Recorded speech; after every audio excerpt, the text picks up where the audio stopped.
Awesome. Thank you so much. I'm going to go ahead and pull up our share for the day. So I will say before we get started, this is really for everyone who's joined us today. If you have questions, if you have thoughts, if you have concerns, we know that FedRAMP is not necessarily the most fun process to go through, nor is it always the most straightforward, but between the UberEther team and RiskPoint teams, you probably have more experience than most in the industry, and really want to help organizations get through it in the most effective way possible. So if you have any questions, there's been a lot of new thoughts and regulations and requests for comments that have come back, that please just ask questions, and we're more than happy to tell you what we know. And with that, we'll get started. So today we're going to go over transforming compliance, fast tracking your way to federal markets with UberEther and RiskPoint. So who am I? I'm actually, first we'll go over just a little bit of background of the folks on call with us today. High-level overview of what is FedRAMP. Just over the holidays, there was some guidance from the Department of Defense with the CMMC and FedRAMP moderate equivalency, which is kind of caused a little bit of confusion in the industry. And what does that mean? How does that work? And how does that affect you? And then we'll get into a little bit about how UberEther and RiskPoint help companies accelerate their go-to-market with their FedRAMP and federal strategies. So with that, I am Matt Topper, the president of UberEther. Have spent almost 20 years now building solutions for the federal government. And that's everything from identity and access management to cybersecurity, to onboarding 400 applications into the first FedRAMP or FISMA high environment at Department of Homeland Security. Myself and my team have been at this for a long time, and we've got a lot of pain and scars to show for it that we're hoping to help you all prevent from obtaining on your own. And I will turn it over to Jake, our partners with RiskPoint. Yeah, thank you, Matt. And I gotta tell you guys, I don't have quite the impressive scars that Matt has with the federal space, but it's one of the reasons that I brought Tony along with me. But my name is Jake Nix, founder, CEO of RiskPoint. Before starting our journey in the cyberspace, I worked at Ernst & Young and PwC in a few national roles. So I've enjoyed being able to bring some of that management consulting experience and methodology to the cyberspace and really lean on a team of experts. Tony being one of them. He's our EVP of public sector and has a lot of scars from the internal days in the Air Force and also thereafter leading a couple of the other three PAOs through major growth. So excited to talk to you guys today a little bit more about FedRAMP. And to Matt's point, we're both firms that really believe in relationships and helping folks. So as you have questions, concerns, we're here to help and answer them any way we can. Cody, if you want to do a quick intro, we failed to put a slide together for you today. I'm just here for color commentary. You guys are the main stars of the show here. Like I said, as Jake said, I'm the EVP of public sector. Pretty much just 22 years retired Air Force, all in IT and cyber, helping with assessment authorization across the various public sector frameworks, especially FedRAMP. It's kind of where my bread and butter is for the past 10 years or so. And just happy to be here and help you guys answer any questions that are asked during the seminar. Awesome. Well, let's just get right into it. Jake, if you want to kind of walk us through a little bit about FedRAMP and why it's this big, daunting thing that a lot of companies are either scared of or don't realize what they got into until they're too far into it. Yeah, no, Matt, it's interesting because if you look at the intention of FedRAMP, it really, and I love this graphic that Tony uses a lot because it helps illustrate what was the reason behind it. And it was to streamline and standardize cybersecurity and risk management in federal systems. The do once, use many framework is great until you realize how stringent it needs to be to accomplish that mission. And so when you look at organizations that are first entering into the FedRAMP world, oftentimes they will say, I have a better way to do this than how FedRAMP wants to see it. And they may be right. There are definitely ways from a cybersecurity or a true risk management perspective that are better than FedRAMP, but it's intended to give the consistent measurement of cybersecurity posture. And so when you think about coming in from a FISMA or a SOC or an ISO, where it's really how does our organization do it and how can we prove to our customers that we're trustworthy? It is more how do we measure everything consistently to make sure it's fit for government wide use? And that government wide use is really where folks struggle to understand. It doesn't matter if you're doing it better, it matters whether or not you're doing it in accordance with the framework. And so it is a fantastic entry point into the federal markets when you're a cloud service provider, but it's definitely something that causes a lot of confusion when you're used to a world where you can do things a little unique and different. So I what excites me about it is as it continues to grow, it's definitely an area where you get very good return on investment. But again, without the right advisor and the right platform, it takes a long time to get a successful outcome. I think we can go to the next slide. So the interesting part about how FedRAMP has come to prominence and where it gets its authority, originally in 2002, the FISMA Act went into existence, into effect. And that is what we've been used to for years and years until FedRAMP came around in an attempt to make things more consistent, more predictable.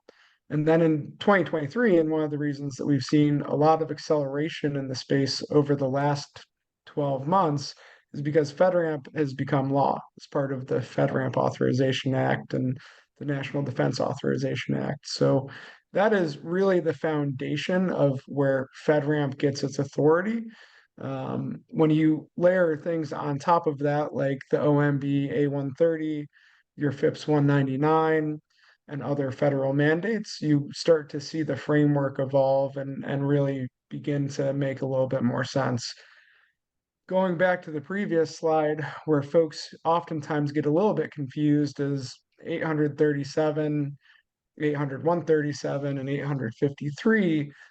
Those are just control sets. What makes FedRAMP work for you is the fact that you have an underlying law that requires this, right? And when you think about 853, that is not how you develop a FedRAMP program. You have to start with your FIPS 199, you go through the RMF steps of 837, and then you layer on top of it the FedRAMP security requirements, which gets you to a point where you can be authorized. And Tony, I know this is your baby, so I'd happily defer to your additional thoughts on it.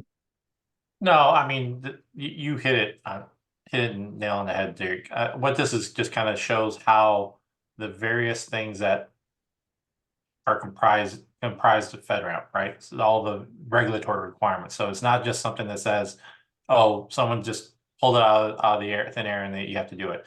There was a lot of thought process across many years to get it to where it is today, and it's still being improved upon. Yeah, one of the most common things that I'll hear from customers as they come to us is, we're compliant with 853, so we should be fine. One, that's not really an actual thing that you can be. 853 is a control set. You can have implemented 853. You can have designed specific organization controls where it's organization defined controls in 853. But it is nothing more than a control framework or a tool in your tool belt to help protect your organization and the data and systems that you hold. The overarching FedRAMP ecosystem is complex to say the least, right? And ultimately, at the very top, the agency ATO and how the FedRAMP process really starts to kick into high gear is the outcome that everyone's looking for. And so to get there, it takes a lot of thought, a lot of effort, and a lot of paperwork and good systems. And continual attestation of those systems. I think that's one of the things that when we've worked with organizations that they forget is once you get to that authorization point, you still have to play and operate by the rules, regulations, policies, and procedures you wrote down, and there's no letting off the gas. And that's something that we've seen as organizations run into their first year audit, that there's a panic moment of the assessors coming in and saying, hey, we need to look at and make sure you're following those processes and procedures for the subset of the third of the controls we're going to review this year. Tony, I was actually going to ask you a question, and I didn't give you a heads up this was coming, but we've seen a lot of organizations or software vendors talk about moving back to agency ATOs. And right there, they point to maybe some of the delays between an agency ATO and the final FedRAMP approval and authorization as reasons why. I personally think that's a highly risky path, and there's always been challenges with RMF equivalency across agencies and boundaries. What are your thoughts on that pattern and some of the challenges that software vendors are going to run into that they just don't know yet? Well, I think a lot of the issues you're going to have is the very reasons of why FedRAMP was developed, right? So when you do an internal authority to operate ATO letter or approval, you are catering to the specific agent requirements for each agency you get an ATO from. So there's no commonality of standard other than the general 853.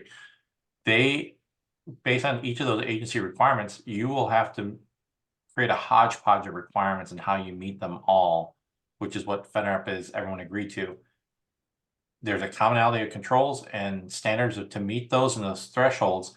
And then once you receive that approval, you don't have to go through that assessment process over and over again, where you would have to do with an agency, right? So if Department of Education accepts it and they do an assessment process for it, with an internal ATO, then when you sell to a different, like Department of Commerce, you're going to have to do the exact same thing with them. And the cost and resources needed to go through that again over and over based on how many clients you have with each of these agencies is just not sustainable. It doesn't make a lot of sense. You're wasting a lot of your own internal team's effort, and you're wasting a lot of effort on the government as a whole, right? Because that was why FedRAMP came about. You assess it once, everyone makes their ATO decision based on that single assessment package. And you're just kind of rolling back and making it more expensive and a lot more labor intensive going through the internal agency ATO route. Yeah, I think a lot of the software vendors that have taken that path don't realize that every single agency you go through, you're going to have to go through their internal RMF ATO process all over again, and the controls are not one for one. And a lot of times, from a software vendor perspective, that's going to delay your sales. And those ATOs within agencies do take longer than going through the full FedRAMP process. Yeah, and also too, a lot of the agencies aren't necessarily going to be open to it because of the FedRAMP Authorization Act and FSMA, where it's already government mandate that states that if it's a cloud service offering, it must be FedRAMP authorized. Yep. And go ahead, Jake. I was just going to say there's a lot of customers that we work with that have been historically a FSMA authorization, and they are reluctant to make the move to FedRAMP. And their agencies are beginning to say, if you do not want to deal with us shopping for a FedRAMP solution and potentially replacing you, you have to go through the process. And to Tony's point, it is an expectation based on the recent law that if you are a cloud service provider working with the US agency, FedRAMP is on your roadmap. Yep. So just for the people that are listening, it's one of the traps you might get pulled into or think you might be shortcutting to get a sale done faster. And um, I've never not seen it bite an organization that tries and takes that, thinks that they're taking that shortcut. So let's go on and talk a little bit about one of the more controversial things that have come out in the last month within, or at this point, we're almost coming up on 2 months within the ecosystem. Back right at, I think it was the day after Christmas. So it was a Christmas present to all of us in the defense industrial base. And they talked about with CMMC, the FedRAMP moderate equivalency and what that would mean in being able to get through and get to level 2s and level 3s within the CMMC process. Jake, you want to dive into that a little bit about what the memo stated and what that means? Yeah, it's interesting because I used to use the phrase FedRAMP perfect for a FedRAMP ready assessment, and this has made that a little bit of a misnomer now because the DoD decided that they're going to come out and redefine what FedRAMP perfect is, and that is the FedRAMP moderate equivalency. And so if you are not a FedRAMP authorized cloud service provider with a cloud service offering that is FedRAMP authorized, you now, if you are going to work in a CMMC environment, need to get what is considered the FedRAMP moderate equivalency. Now, this is still open for comment, but we don't anticipate any major changes coming from the DoD. And essentially, what you're going to have to do is go through a FedRAMP moderate assessment with a 3PAO and have zero issues or defects at the end of your assessment. These are called POAMs in the FedRAMP space. So you have to have had every deviation from the FedRAMP moderate baseline, which is 324 controls under Rev 5, completely compliant at the time of assessment, which in the history of FedRAMP is definitely not a common trend. Oftentimes, you'll see many POAMs at the time of the assessment, and you certainly will rarely, if ever, I've never seen zero open POAMs during a FedRAMP assessment. And so this is going to be, I think, an acceleration of cloud service providers that will get their cloud service offerings FedRAMP authorized because it's a lower bar.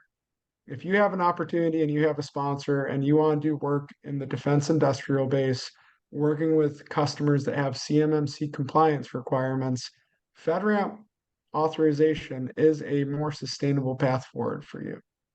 If you don't have a FedRAMP sponsor and that's not your go to market for federal, and you do want to work exclusively in the defense industrial base with your cloud service offering, you're going to need to be very diligent in meeting every single one of those controls because none of them can deviate from the framework.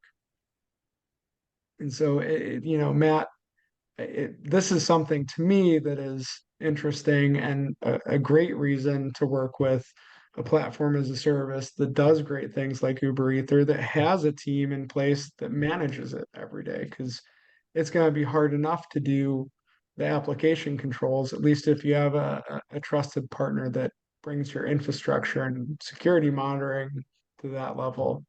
It's a great head start, but even And there, it's going to be tough. go ahead, Tony. I heard you pick up.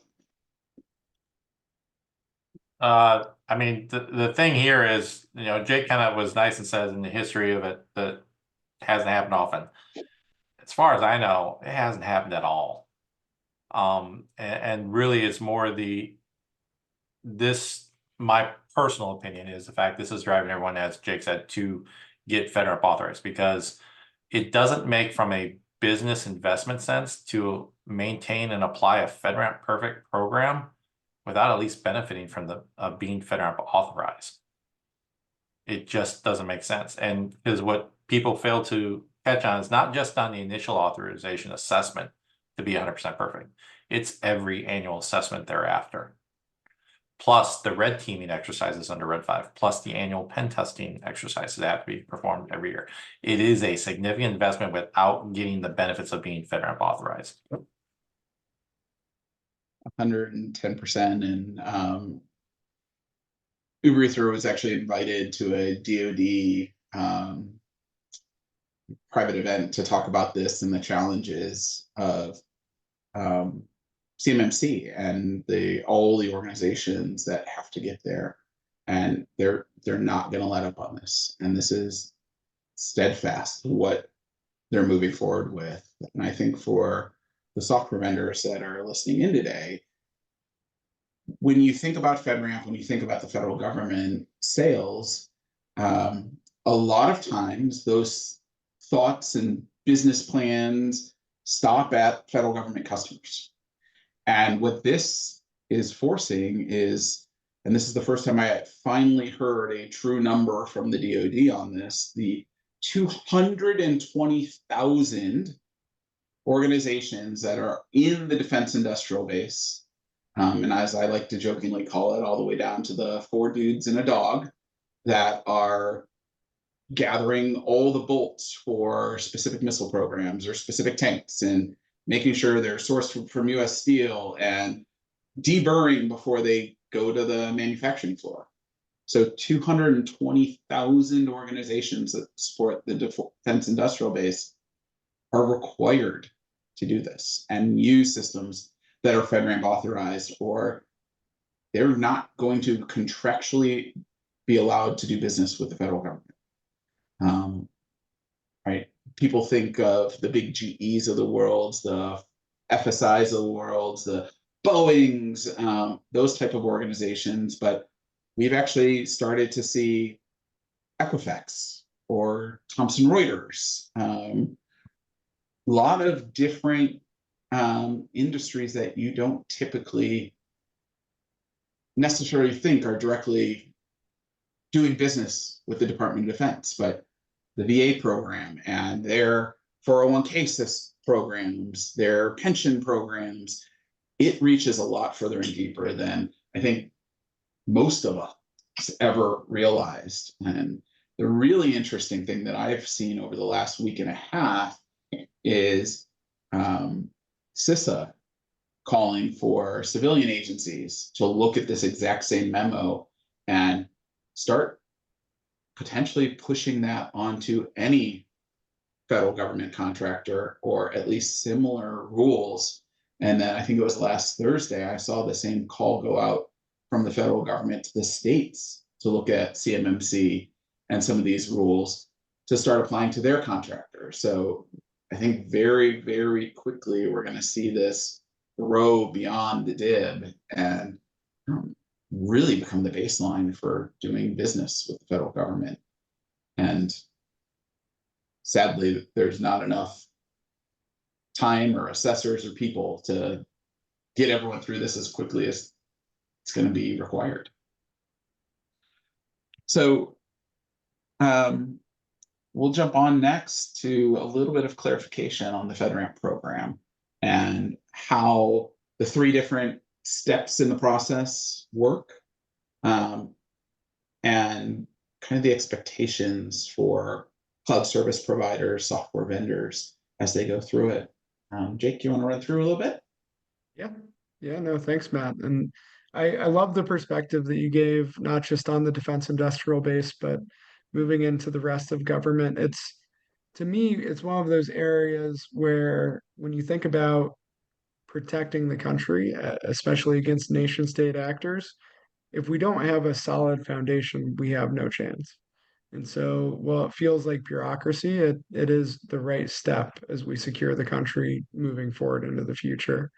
With that, I'll lean into the FedRAMP designations, and I have an interesting perspective on this. There is most certainly a process that, if you look at the FedRAMP website and all of their incredibly helpful information, that is standard. The one caveat that I would give from experience in the advisory space is if you have the opportunity to work with a sponsoring agency and they do not require FedRAMP ready, it is a great thing to skip. And the reason I say that is FedRAMP Ready is intended to be a designation. It is not an authorization. It's a simple status on the marketplace that tells US government agencies that you have a legitimate ability to meet the FedRAMP baseline. Now, the problem here is the FedRAMP Program Management Office, who is the one that disposes of the majority of the FedRAMP Ready assessments, does not have the authority or ability to accept risk. And so when you're going through a FedRAMP ready review with the PMO or a debrief, if you have high findings, moderate findings, and even in certain cases, less than moderate findings, you can find yourself needing to remediate those before you get the designation of FedRAMP ready. And that is not because it is a show-stopping finding or something that would keep you from FedRAMP authorization. It is because it's something that requires the acceptance of risk from a body that's able to accept risk. And in the world of FedRAMP, that is only agencies. The FedRAMP PMO is not able to accept risk. So the first step where you're confident in your FedRAMP program and you do not have any exceptions or risk acceptances required is FedRAMP ready. It's also a requirement if you go through the Joint Authorization Board and FedRAMP Connect, and is also a requirement if you're going to go through DISA, which is something that Matt is all too familiar with. But if you have a civilian agency that is willing to sponsor, you can get your 3 PAOs contracted, you can get your program ready, and you can get an intake moving with the FedRAMP PMO to get the designation of FedRAMP in process. Once you're in process, within 12 months, you should be authorized. That is the expectation. So you don't want to do this too soon in your journey. You don't want to end up delisted off the marketplace because you took longer than expected. But it is a great way to signal to the world that you are in process of getting FedRAMP authorized and you will be there soon. Once you go through your 3 PAO assessment and your agency authorization, you're then reviewed by the FedRAMP Program Management Office, at which point you're determined to be eligible for government-wide use, you become FedRAMP authorized. Again, when you go through the Joint Authorization Board, there are a little bit of changes to these processes, but it does generally follow the same flow where you get an assessment, there is a review, and then a designation of authorization. And Tony, Matt, yep, go ahead, Matt. I was going to say, and Jake, with you and your team, you've obviously seen a ton of these go through the process. Where do people get hung up? What are the unknowns for a software vendor going through this for the first time? From my experience, the one that is the easiest tripping point is the FedRAMP ready designation and not being able to have anything that deviates from the FedRAMP baseline.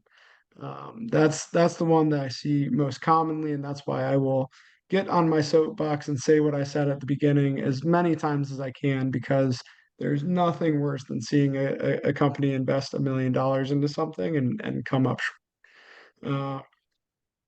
I think oftentimes there's a desire to get FedRAMP in process designation as soon as possible, and there's a rush to get to that point.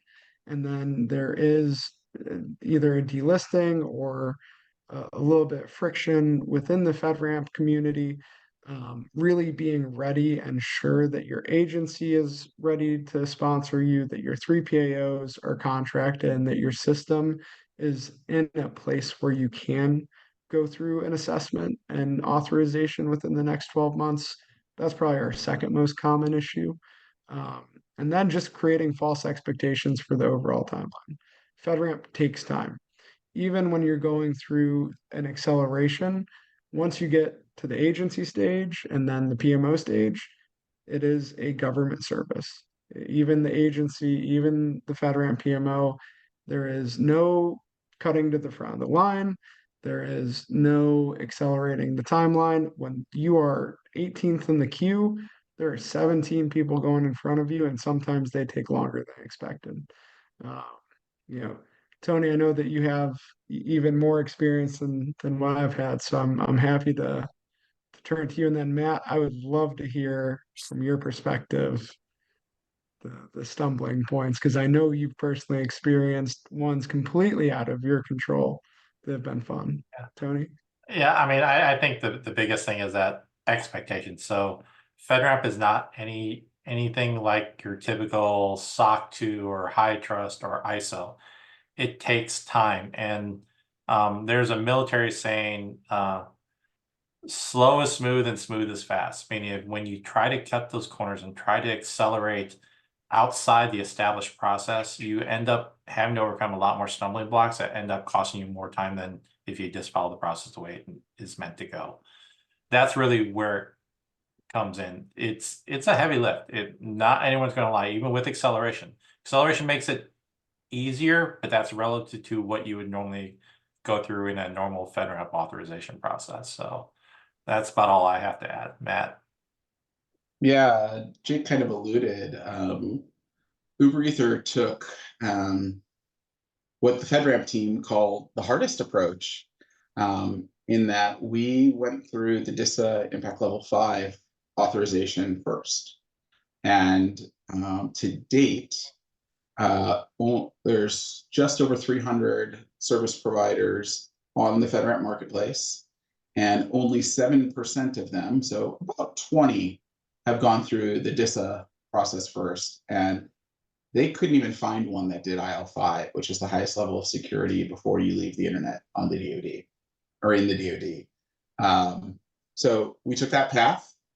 We actually had what was called the cleanest package they have ever seen, because we took an opinionated approach of the processes, tools, technologies that in many cases we've built for the federal government and seen successful over the last 20 years. And while there may sometimes be better tools on the market to fulfill a need, if the government's seen it before and they've approved it 50,000 times in other places, that's the one to pick.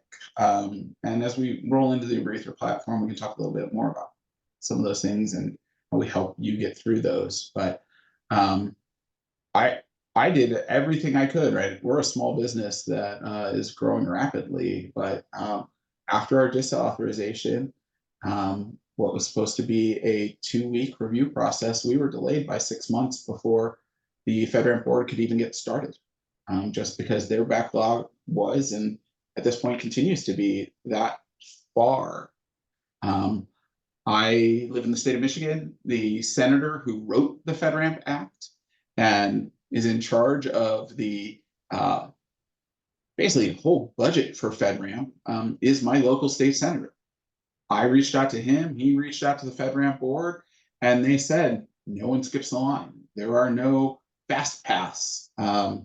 So just like everyone else, you wait, but I will say the benefits after the fact are immense. And once you get through your agency authorization and then your full FedRAMP authorization, it really is a hockey stick of revenue and opportunity, not only in the federal government, but also for the organization supporting them. And yeah, everyone thinks they've got a way to get past, a way to get there faster, but it really is continuing to manage and operate within the process and prove to the government when they do your final audit that you're continuing to operate the way you've said you have, and respond to them quickly. So we're going to dive in a little bit now. I know we've got about 15 minutes left here of some of the common challenges we see as organizations go into FedRAMP. And anytime, I know we've got some people on the line today that are within the sales organizations, within their vendors and CSPs they support, that every time the word FedRAMP comes up in their organization, this is the face the executives make, because they've heard the horror stories. They've heard the pain of, I know one vendor that is 8 figures into their FedRAMP journey, and they still have not completed their authorization. I will say there's a lot of self-inflicted wounds there, but those horror stories become fishtails, and a lot of times the numbers grow bigger and bigger and bigger every single time in those executive circles. But I think UberEther and RiskPoint have come up with some really compelling ways to help solve some of the challenges. So we see a lot of roadblocks around budgeting within an organization. How long is this going to take? And as a federal salesperson trying to push this, you can never give them an honest answer, because there isn't one to give. There's only so much you can control up to the agency authorization, you starting your agency authorization, and then depending on how long the FedRAMP backlog is, getting through that. Well, what level do we go to? Do we go to moderate? Do we go to high? Do we do these DoD impact levels, which are either moderate or high, plus additional controls with some different changes? I will say my go-to for most organizations is, if there is a chance that you are part of the NARA or FISMA controls that force you to have to hold high data for the federal government, do it first and don't go through the pain twice. You're just going to, in most cases, double or triple the time once you have to get there. And we're just seeing way too many indicators in the marketplace of the need for high sooner, and the scope of applications that need that high certification is growing. Jake and Tony, any thoughts on those 2 points before we roll on?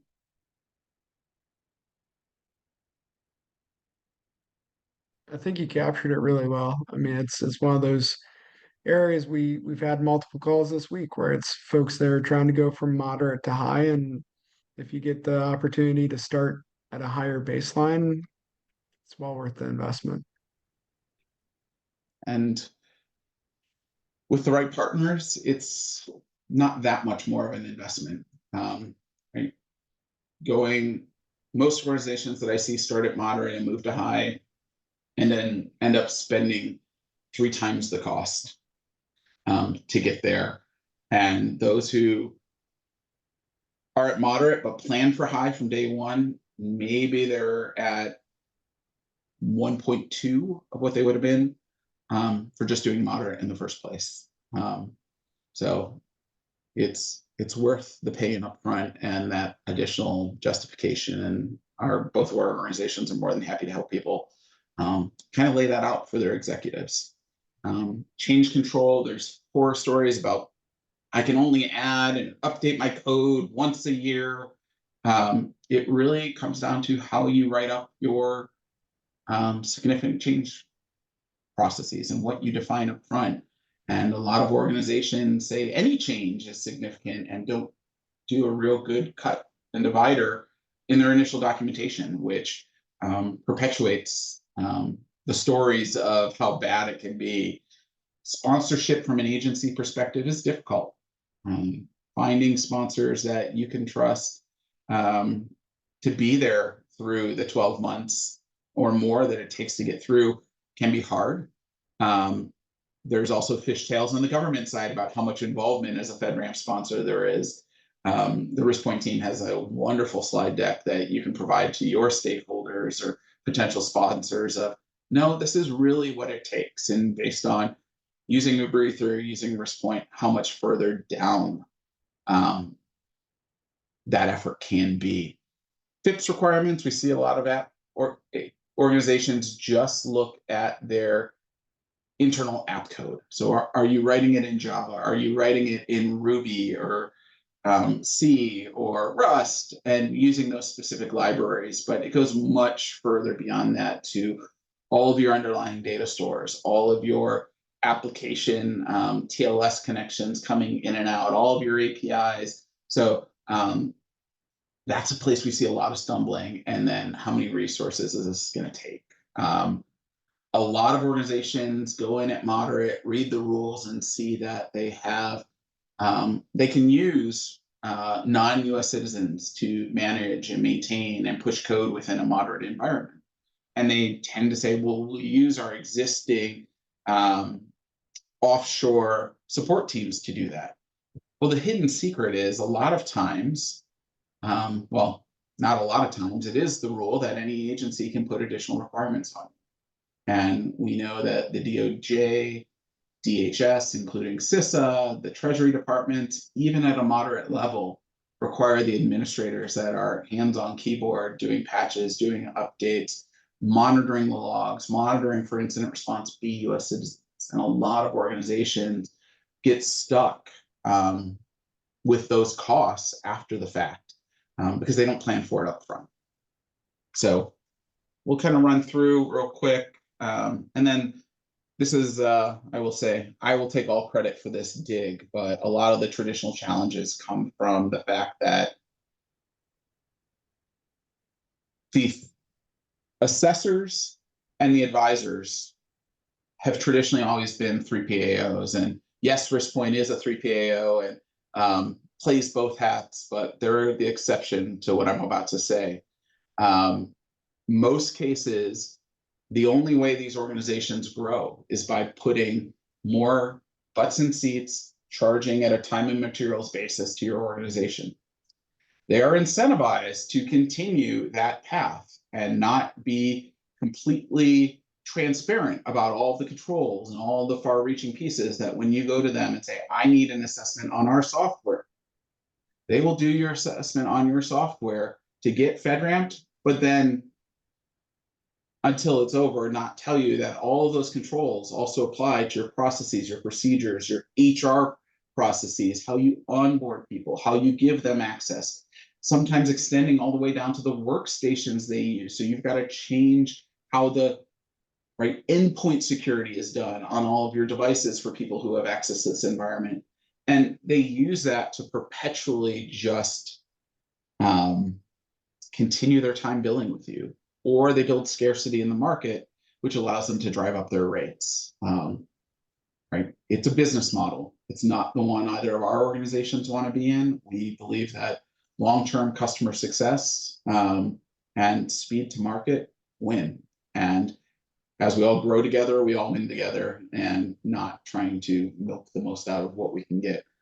So how does UberEther and RiskPoint fix the problem? This is the picture of our customers that we want them to feel when they start their FedRAMP journey.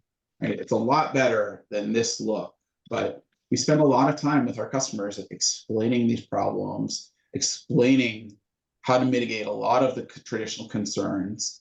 And while it's not I'll never tell you it's a joyous process that is simple and easy without hiccups and surprises along the way, we want you to be excited. This is a giant market within the federal government. It is a requirement that if you have this, is a major differentiator to all of your competition. And it's just going to extend the number of commercial organizations that UberEther sees for both our compliance as well as our identity and access management platforms that have nothing to do with the federal government, but are willing to pay 20, 30% more for a federally attested month-over-month platform to service their commercial organization's needs is incredible, right? It's been a giant shock. And in many cases, it will likely outperform my federal government sales on the identity side soon. And it was a giant surprise for us and a lot of the other CSPs that have gone through it as we have. So we'll dive in a little bit about UberEther's ATO Advantage platform now and how we're changing the market. We took a look at all of these traditional FedRAMP roadblocks, the unknowns, the unknown unknowns, as we've called it, of CSPs moving into the federal government space. They're just thinking that they've got an ISO 27001 or a SOC and it's going to be easy. It's not. And the government wants to see things built and laid out in a specific way to really stop nation state actors from being able to breach and attack these systems. And it is a different way of thinking that most commercial organizations, while they might have the best security postures in the world, it's a different level of defense. And something that our organization at UberEther took for granted because we've been doing it for so long, that we've really focused in on helping organizations get there faster and allowing them to focus on doing what they do best and deliver quality software that'll change the way the government operates for decades to come. So our PaaS approach takes all of the controls that are outside of your immediate software. All of the boundary controls, the best practices for HR backgrounds. When I said your workstations might have to go under higher levels of compliance, higher levels of checking, we provide you workstations within the environment. The difference between what we do and what others do is that our controls are already fully attested because we have our own ATO that has gone both through the DISA process to service customers at IL2, 4, and 5, as well as the FedRAMP process to service customers at moderate and high. We satisfy about 80% of the controls out of the box.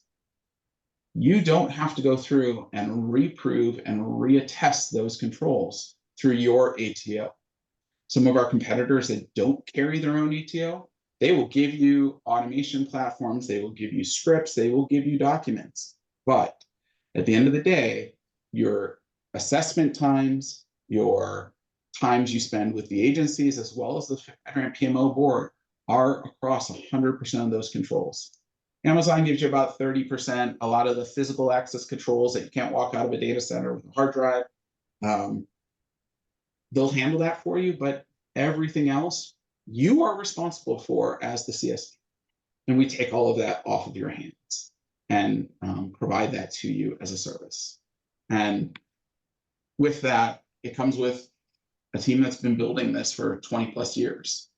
Both FedRAMP PMO and DISA said we have one of the cleanest packages that they have ever seen.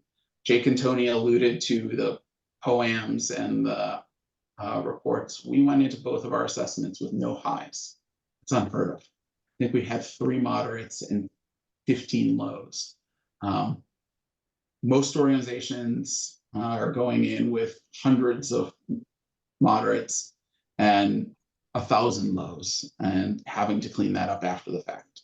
And we give you those exact same baselines to build your software and deploy it off of. Our resources are all US citizens. We are cleared so we can handle your 24/7 operations, your incident response as a part of the requirements. And that's a cost that you don't have to invest in yourself.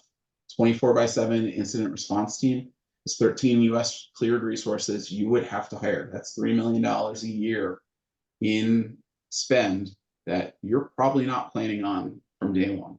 We split that across our teams and the vendors we support to make that way more attainable. Most of our vendors are selling, it's closer to 2 quarters ahead. Once they get through their authorization, once they get to their ATO process, because we do so much of that out of the box and help you build the right government approved processes and procedures to get your applications across the finish line. And we are the only PaaS provider that is approved at FedRAMP Moderate, FedRAMP High with DoD IL2, 4, and 5 baselines. We should be in process of moving to 6 if you do have DoD customers that are requiring secret networks. And predictable and annual pricing. We've got really strong engineers that know how to manage, maintain, monitor these systems, know what incident response, know how to protect against nation state actors. BriskPoint joins us to help with your process of getting all the documentation done, getting your processes and procedures in place, helping you write clear POAM responses to the government as to why something is or isn't a threat, and helping you manage getting those done. Together, the two of us, 2 of our organizations really have changed a lot of the horror stories of FedRAMP and DoD impact level compliance. So Again, Matt, yeah, I'd just be remiss to not say this because I think it's very telling of the type of organization that you run. You just told everyone about your problems with waiting for the PMO. You're not promising 60 days to ATO. You're giving a quality product with an honest team that does good work. That's one of the reasons we're so excited to be strategically partnered with you guys, because in a world where there's so much fear, uncertainty, and doubt, it is fantastic to have a company that does it right and talks about it openly. And so I know it's not on the previous slide, but if that's not the overarching background to every good thing that you guys do, it's certainly one that gets me excited every day. I appreciate it, Jake. It's funny when you constantly do the right thing and you don't have some of the intentions of some of the other companies in this space, you kind of forget those things. But and that's why we continue to work with your team as well, because it's not easy. It's not a promise, but it is a team that will not mislead. And when I say team, our joint organizations together will not mislead people and will do everything in our power to make this, to help our customers get to the finish line, and at the same time protect the federal government, its assets, their employees, and our way of life as US citizens in the best way possible. So it's sappy motherhood and apple pie, but some people still live by those personal values, and yeah, we got to stick together on it. It's that Midwest heart and soul of the two companies. I agree. So yeah, out of the box, we provide over 355 of the controls. Majority of those controls we also share partial responsibility with, and with RiskPoint help you get through what's left, which really lets you focus on your applications and just continuing to deploy new features, new upgrades, and put not all, but a lot of the federal government pain behind you.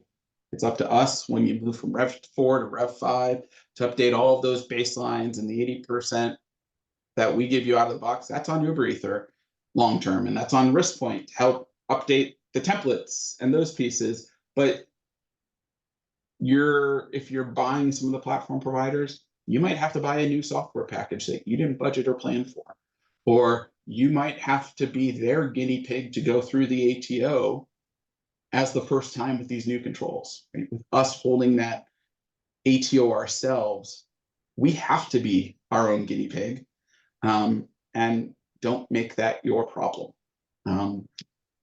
So with that, I think we are actually out of time, but in general, we're seeing time and costs cut by 40%, with firm fixed prices and pretty flexible payment options. I'd love to be able to say, I need 3 years, and I know Jake would too, of all of the costs to run your FedRAMP up front. But we also understand the reality of getting your executives to buy off on this FedRAMP process, and the tremendous promises you as federal salespeople are making to them to get there, and want to be your long-term partners in them. And as Jake said, we can get you to FedRAMP ready in some cases to 90 days, in 90 days. It's aggressive, it's hard, but those who tell you it's in 60 are telling you an outright lie, because you have to have at least 60 days of logs in your system before you can even go to FedRAMP ready. And we all know you're not going to get your logs starting pumping on day one when you sign that contract. So call them out on their baloney next time you talk to them, and point to that control and say, well, how do you beat the minimum for that control?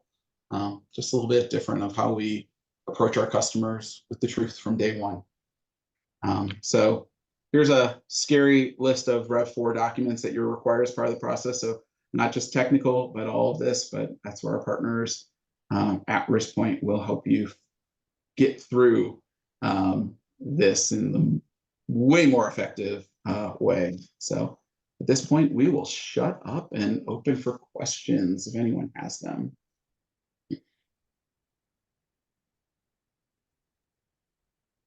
All right, I'm looking at the Q&A pop up, and silence is golden. So I want to thank Jake and Tony for joining me today on how we can help you accelerate your federal government. Sid Kumar is asking, is the platform supporting OSCAL? And I can tell you today, absolutely not. And I think Tony and Jake would be with me to say that as much as OSCAL is moving forward, the government's not ready to accept it yet either. And it needs to go through some additional maturity before we get there.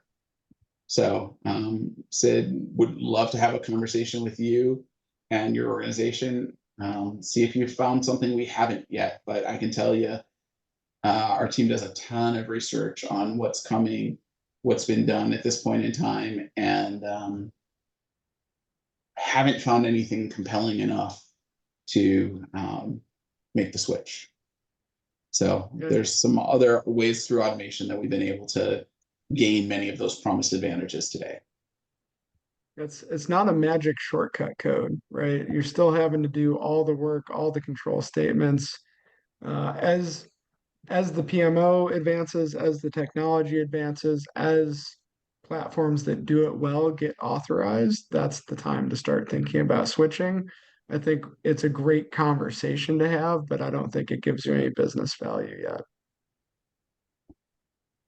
Yeah, even on the last monthly call with the three PAOs, the FedRAMP PMO said they're stopping accepting OSCAL. It needs to mature a little bit more. So